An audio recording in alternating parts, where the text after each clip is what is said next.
할렐루야. 우리 옆에 분 한번 인사하도록 하겠습니다. 잘 나오셨습니다. 큰 은혜 받으십시오. 순간 당황을 했습니다. 로마스라고 얘기해가지고.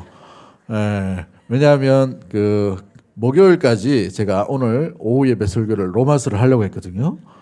그래서 어떻게 정보가 새 나갔는지 대단하십니다. 촉감이. 그래서 원래 로마스 12장 1절부터 2절까지 하나님의 뜻을 분별하라 라는 제목으로 하려고 했는데 애들한테는 안 맞겠더라고요. 그래가지고 얼른 바꿨습니다. 그래가지고 바꿨는데 교육자실에서 이게 정보가 흘러나갔는지 네, 감사합니다. 오늘 말씀을 통해서 은혜로 받은 은사를 은사로 섬기십시오라는 제목으로 말씀을 나누도록 하겠습니다. 우리 3절 말씀 읽지 않았지만 3절 말씀 한번 볼까요? 3절 말씀 같이 봅니다. 시작. 그러므로 내가 너희에게 이르노니 하나님의 영으로 말하는 자는 누구든지 예수를 저주할 자라 하지 아니하고 또 성령으로 아니고는 누구든지 예수를 주라 할 수 없느니라. 아멘. 바울은 이 성령의 사역이 굉장히 중요한 의미의 사역 중 하나가 예수 그리스도를 주님으로 영접하는 것이 성령의 사역이다라고 이렇게 이야기하고 있는 것을 보게 됩니다. 성령께서 하시지 아니하고는 감당할 수 없다라는 것을 이야기하고 있죠. 성령께서 하실 일이 예수님을 주로 드러내는 일이고 고백하게 하는 일이요, 믿음으로 일어나게 하는 그 모든 일들이 바로 성령의 사역인 줄 믿습니다. 그러므로 이 성령의 사역이 주인공이신 주님을 드러내는 사역 가운데 있는 것입니다. 은사도 마찬가지예요. 은사도 누가 주시느냐? 성령이 주시는 줄 믿습니다. 성령께서 주셔야 성령을 위해 사용되고 하나님을 위해 사용되어지고 또한 그로 인하여서 하나님이 기뻐하시는 온전한 뜻을 이루게 되는 것이지요. 여러분이 섬기는 일, 이 디오코니아라는 단어, 이 단어는 서비스를 의미합니다. 서비스, 섬기는 일. 우리가 은사를 주신 이유는 서비스하기 위해서예요. 서비스. 누구를 서비스하기 위해서예요? 옆에 있는 사람 위해서 서비스한다. 이것도 의미가 맞겠지만 이것은 2차적인 의미입니다. 가장 먼저 하나님을 서비스하는 겁니다. 하나님을 섬기는 거예요. 우리 점심을 잘 못 드셨나요? 이렇게 반응이 이렇게 안 좋으신 것 같은데. 할렐루야. 성령의 사역은 우리에게 은사를 주셔서 하나님을 온전히 섬기도록 하는 역할들을 우리에게 베풀어 주시는 것이지요. 그러므로 섬기는 일은 여러 가지지만 섬김을 받으시는 분은 한 분밖에 없는 줄 믿습니다. 우리 한번 따라하겠습니다. 섬기는 일은 여러 가지지만 섬김을 받는 분은 오직 한 분이십니다. 그렇죠. 일의 성과도 마찬가지예요. 일의 결과가 다양하게 나타날 수 있습니다. 다양하게 어떤 부서는 팀워크가 아주 멋지게 되는 그런 결과로 나타날 수 있고, 어떤 부서는 재정이 넉넉한 것으로 이렇게 이 열매가 있을 수도 있고, 어떤 부서는 전도가 아주 잘 되는 그런 부서도 있게 되고요. 무엇보다도 어떤 한 부서는 사랑이 넘치는 그런 부서도 있게 돼요. 여러 가지의 일의 결과는 다양합니다. 그래서 건강한 교회를 이야기할 때 성령의 열매가 얼마나 균형 있게 드러나는가, 이것을 보게 되는 것이죠. 아무튼 일의 성과는 여러 가지지만 모든 사람에게 모든 일을 하게 하시는 분은 한 분밖에 없는 줄 믿으시길 바랍니다. 여러 가지 우리에게 일을 주시고 맡겨주시지만 맡겨주신 그분은 우리에게 한 분밖에 없다는 사실이에요. 여러분, 각 사람에게 성령을 주신 이유는 오늘 본문에도 보시면 공동의 이익을 위해서라고 이렇게 주어져 있게 되어 있죠. 어떤 사람에게는 성령을 통해서 말씀을 허락하신 분도 있습니다. 지혜를 주신 분도 있어요. 지식을 주신 분도 있습니다. 달란트를 여러 가지 받은 것도 있죠. 음악적인 부분, 또 미술적인 부분, 섬기는 부분, 견디는 부분, 사랑하는 부분, 아름다운 말을 하는 부분, 여러 가지가 있을 수가 있게 됩니다. 그런데 이 여러 가지의 역할들을 우리에게 주신 이유는 단 한 가지입니다.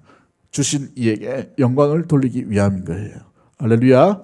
그러므로 우리 모든 받은 은사를 오직 주님을 위해 사용될 수 있는 믿음의 모든 권속들 되기를 주의 이름으로 간절히 축복합니다. 오늘 본문에 뭐라고 되어 있습니까? 은사가 여러 가지다라고 되어 있어요. 은사가 여러 가지다. 여러분은 무엇을 받은 것 같아요? 어떤 은사? 하나님께서 주의 일을 감당할 때에 다양한 은사를 우리에게 맡겨주십니다. 어떤 사람에게는 뭐 독특한 은사가 있겠죠. 옆에 분 째려보지 마시고 한번 인사하면서 이렇게 한번 인사합시다. 말을 한번 걸어보면 좋겠는데요. 네가 받은 은사가 뭐고 한번 인사하도록 하겠습니다. 이 나이에 무슨 은사 하시는 분들이 있는데 있어요. 예전에 80 넘으신 어느 은퇴 장로님이 제가 있었던 교회죠. 그 장로님은 교회 잘 안 드러납니다. 안 드러나는데 조용하게 앉아 계신데 어느 날 싹 사라져요. 어디 살아 계시냐 하면 항상 주일학교 부서에 내려가가지고 감시하려고 내려가신 게 아니고, 아이들을 보면 이 마룻바닥 있는 그런 데는 신발 정리를 제대로 못합니다. 교사는 애들 챙긴다고 바쁘고 이렇게 하니까 꼭 내려가면은 애들 신발을 탁 정리를 해줘요. 그런데 모자 푹 눌러쓰고 아무도 왔다가 나가는 흔적을 안 남기고 이렇게 하셔요. 내가 들어간 자리에 아무도 모르게 이렇게 하시는 거예요. 근데 사람들이 지나고 나면 신발이 딱 정리가 되어 있으니까 다 알죠, 누군지. 그런데 이름 절대 바뀌지 않고 그 섬김을 하더라고요. 근데 수십 년을 그렇게 해요. 이게 쉬운 일이 아닙니다. 쉬운 것 같아요? 쉬었떡하네, 그죠? 네. 저도 이제 대학교 때 사학과를 나왔는데 역사학과입니다. 역사학과를 나왔는데 이 역사학과는 그냥 사학한 과가 아니고 아주 사학한 과예요. 사학한. 가보니까 진짜 그렇더라고요. 맨날 대보만 하고 얼마나 이렇게 이게 습관이 되어 있는지. 거기는 뭐 술 먹어도 보통은 왜 그 청년들이나 뭐 맥주를 마시거나 뭐 이렇게 하더라고요. 근데 거기는 맥주를 갖다 놓으면 난리가 납니다. 뭐만 먹어야 되냐면 우리 전통의 막걸리만 먹어야 된다는 거예요. 이 정도로 뭔가를 뭐 좀 정체성이 아주 뭐 있더라고요. 처음부터 가니까 뭐 총장실 점거에 사태에 들어가야 된다고 해가지고 신입생들 다 넣어놓고 뭐 이렇더라 하더라고요. 근데 이 학교에 보니까 예수 믿는 사람이 몇 명 있기는 있어요. 근데 예수 믿는 사람이 몇 명 있는데 힘을 발휘를 못하는 거죠. 전혀 영향력이 없는 거예요. 그래서 1학년 때부터 뭘 할까 이렇게 교만하고 뗀뗀하고 아는 지식도 많고 뭘 이야기하면요 얼마나 비판적인지 감당이 안 됩니다. 사람들이 비판력을 한번 발휘를 하니까 사람을 가만히 안 놔두더라고요. 뭔가 발표를 하면 집어삼킬 듯이 질문을 던져요. 막 이렇게 되는데 여기에는 사랑이 없다라는 그런 생각이 들기도 하고, 그래서 제가 했던 게 뭐냐면 칠판 지우는 걸 했어요. 칠판 지우는 거.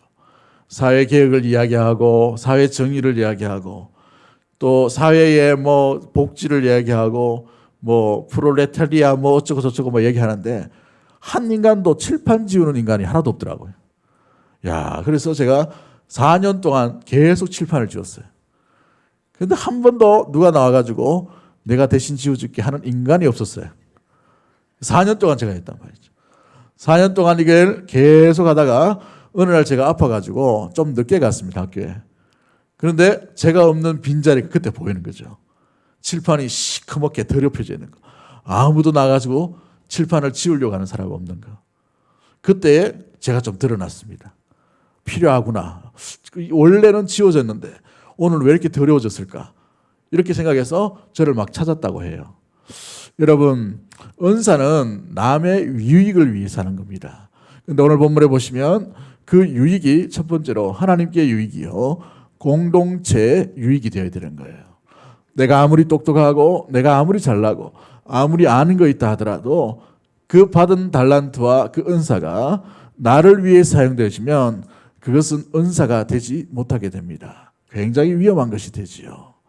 여러분, 지식이 있다고 사람을 살리는 데 사용되어지고 공동체 유익을 위해 사용되어져야 되는데 그 지식이 남을 죽이는 지식이 되면 어떻게 될까요? 안 받은 일만 못하게 되는 것이죠. 마찬가지입니다. 음악적인 재능도 마찬가지예요. 하나님께서 주신 것이고 하나님께서 맡겨주신 것이고 하나님께서 개발케 하신 것이에요. 그런데 그 개발되어지는 그 음악과 또 여러 가지 달란트들을 내 유익과 내 목적을 위해 사용된다 그러면 그건 어디까지나 한계가 있는 달란트가 될 수밖에 없는 것이죠. 목적대로 쓰임받지 못하게 되는 모습들을 보게 돼요. 여러분, 우리에게 주신 많은 은사를 하나님께서 맡겨주신 목적대로 사용되기를 주의 이름으로 간절히 축복합니다. 내가 섬기는 은사가 있다면 내가 드러내려고 섬기는 것이 아니라 주님을 드러내야 돼요. 할렐루야. 요게 믿음입니다. 요게 믿음. 우리 아이들이 이 토요학교에 많은 아이들이 참여했어요. 지난 학기보다 2배 정도 참여했는데 얼마나 열심인지 모릅니다. 어른들도 있지만 정말 열심히 해요. 토요일 날 보면 얼마나 소음이 제 방까지 다 올라오는지, 야, 이어폰을 끼지 않으면 감당하지 못할 정도로. 근데 얼마나 기쁜지 몰라요. 얼마나 즐거운지 몰라요. 이 소리가 정말 이 아이들이 앞으로 어떻게 될까, 이런 기대가 되는 것을 보게 돼요. 옛날에는 물론 우리 주일학교가 더 많았을 때가 있었죠. 제가 자랄 때만 하더라도 한 반에 30명씩 이럴 때가 있었어요. 그런데 토요학교라는 이런 명칭이나 이런 것이 없었어요. 물론 도시교회는 있었겠지만. 그런데 선배들 중에 누군가 하모니카를 부는 사람이 하모니카를 모르는 사람에게 가르쳐 줬어요. 그래서 제가 하모니카를 붑니다.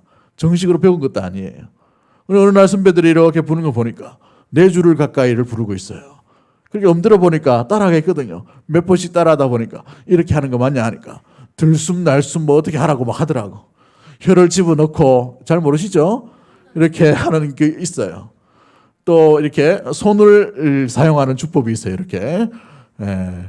제가 손이 좀 커서 소리가 잘 납니다. 이렇게. 아무튼 이런 주법이 있어요. 이렇게 하면 소리가 넓게 퍼집니다. 다 선배들한테 배웠어요. 근데 선배들이 배우고 난데 그걸 가지고 교회에다 사용했어요. 찬양 부를 때 찬양의 도구로 사용했단 말이죠. 얼마나 찬양에 감동이 있고 은혜가 있는지요. 저는 처음 기타를 배울 때 영진 기타라고 이름도 없는 기타, 중고 기타를 15,000원 정도로 샀습니다. 그 선배 한 명이 자기 이제 기타 더 좋은 걸 사야 된다고 옛날 기타를 저한테 팔고 그걸 이제 제가 받게 되었어요. 처음 하니까 이게 뭐 어떻게 주법이 있어야하는지도 몰라요. 도레미파솔라시도 정도 이렇게 배웠습니다. 그 선배한테 그 기타를 받는 조건이 일주일간 가르쳐 주기를 했어요. 일주일간 실로암만 열심히 쳤어요. 손에 물집이 터질 정도로. 근데 실로암을 열심히 치다 보니까 다음 주 되니까 찬양하는데 기타 치라고 나오라 하더라고. 그러니까 아는 곡은 실로암 열심히 치는데 모르는 곡은 그냥 대충 이렇게 치는 것처럼 이렇게 하다. 그러다가 계속해서 찬양이 이렇게 아름답게 기타로 치게 됐죠. 옛날에 기타를 한참 칠 때는 여기 이제 그 헌혈할 때 피 검사를 하죠. 손가락 따는 거. 이게 물집이 하도 많이 있어가지고 여기에 피가 안 나올 정도로 물집이 있었어요. 또 어느 선배가 이제 제가 퍼스트 기타를 쳤는데 퍼스트 기타를 치다 보니까 이 드럼 치는 형이 군대를 가게 되어서 베이스 치는 형이 드럼을 치고 퍼스트 기타를 치는 사람이 비슷하니까 베이스 기타를 치라고 이렇게 했어요. 하나도 모르는데 그 형도 잘 몰라요, 베이스기를. 그래서 제가 이제 맡게 되었어요. 맡다 보니까 이게 기타랑 좀 비슷하고 또 음색도 비슷하고 또 이렇게 주법도 좀 비슷하겠다 싶어서 나름대로 열심히 이렇게 치게 되었어요. 열심히 치다 보니까 이 베이스가 얼마나 매력적인 기타인지, 매력적인 악기인지 그때 알게 되었어요.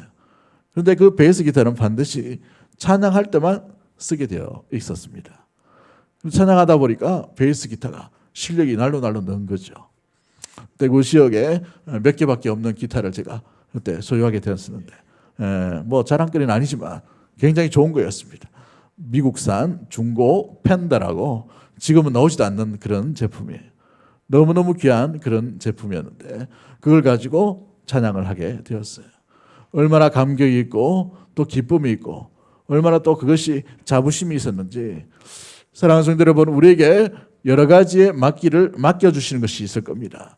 어떤 사람은 지혜를 맡겨주신 것이 있을 것이고, 어떤 사람은 섬김의 부분들을, 어떤 사람들은 사랑에 대한 것들을, 어떤 사람은 잘 기다려주는 부분도 있을 것이고, 어떤 사람들은 일을 잘 진행하는 사람도 있을 것이고, 어떤 사람은요 안내하는 걸 잘하시는 분도 있고, 어떤 사람은 사교적인 것들을 잘하시는 분들이 있어요. 그런데 우리에게 주신 모든 맡겨주는 일은 오늘 본문에 나오는 7절 말씀처럼 유익이 되게 하셔야 돼요. 첫 번째, 누구에게 유익이라고요? 하나님께 유익이 되어야 됩니다. 하나님께 유익이 되지 못하는 은사는 안 받는 이만 못하게 되어 있게 되어 있습니다. 나를 위해 사용되는 은사가 되지 아니하고 하나님의 영광을 위해 쓰임받는 은사가 되기를 주의 이름으로 간절히 축복합니다. 우리 도예학교가 우리 아름답게 자라서 여러분들이 실력이 늘고 여러 가지 달란트들이 점점 자라갈 때 꼭 기억하십시오. 하나님의 영광을 위해 사용되어지기를 주의 이름으로 간절히 축복합니다. 어느 선배가 이런 이야기를 하더라고요. 목이 너무 예쁜 목소리가 나서 늘 찬양할 때 솔로를 교회에서 맡게 되었어요. 이 선배가 찬양만 하면 너무너무 감동이 일어납니다. 너무너무 감동이 일어나는데 어느 날 대학교 들어가가지고 대학교 노래 들어가면 또 술 문화도 있고 여러 가지 자기들끼리 뭐 이렇게 노래 부르는 문화가 있겠죠. 그런데 그 노래 부르는 자리에서 유행가를 부르게 되었어요. 목이 안 나오는 거예요. 찬양 시간에 예배 시간에 솔로 했던 그 목소리가 전혀 안 나오는 거죠. 이상한 괴물과 같은 목소리가 나오는 것이었어요. 그래서 돌아와서 고민해보다 보니 이 목소리를 주신 목적은 하나님을 그 이름을 찬양하도록 내게 이 좋은 목소리를 주셨다는 것을 알게 되었어요. 다시는 유행가 부르지 아니하리라 이런 마음을 가지게 되었다고 합니다. 그런데 뭐 세월 지나서 지금은 모르겠습니다. 그때는 그랬어요. 사랑하는 성도 여러분, 우리 귀한 믿음의 도예학교 우리 학생 여러분, 주님께서 맡겨주신 이 달란트는 오직 하나님의 영광을 위해 유익되도록 쓰임받게 되기를 주의 이름으로 간절히 축복합니다. 이것이 우리의 자랑함이 되어야 돼요. 이게 되면 하나님께서 그 이름을 나타내기 위해 어느 곳에든지 하나님께서 사용하게 하실 것입니다. 할렐루야. 주님께서 드러내실 때까지 그 이름을 위해 주님을 위해 유익되게 쓰임받는 목적대로 사용되는 우리 귀한 믿음의 달란트와 은사가 되기를 주의 이름으로 간절히 축복합니다. 말씀을 맺도록 하겠습니다. 은혜, 이 카리스는 이 대가 없이 우리 하나님께서 우리에게 주셨어요. 마찬가지로 은사도 우리에게 대가 없이 우리에게 주신 것입니다. 그러므로 값없이 대가 없이 주님께서 맡겨주신 이 달란트를 사용하는 것이 은사 받은 자의 아름다운 삶의 모습인 것이죠. 목적대로 이 은사가 사용되어지기를 주의 이름으로 간절히 축복합니다. 우리 도예학교 교사들과 또 주일 오후학교 너무나도 수고한 모든 분들에게 감사하고 하나님께서 귀하게 여러분들 통해 주님의 나라가 확장되기를 주의 이름으로 간절히 축복합니다. 기도하겠습니다. 하나님, 우리에게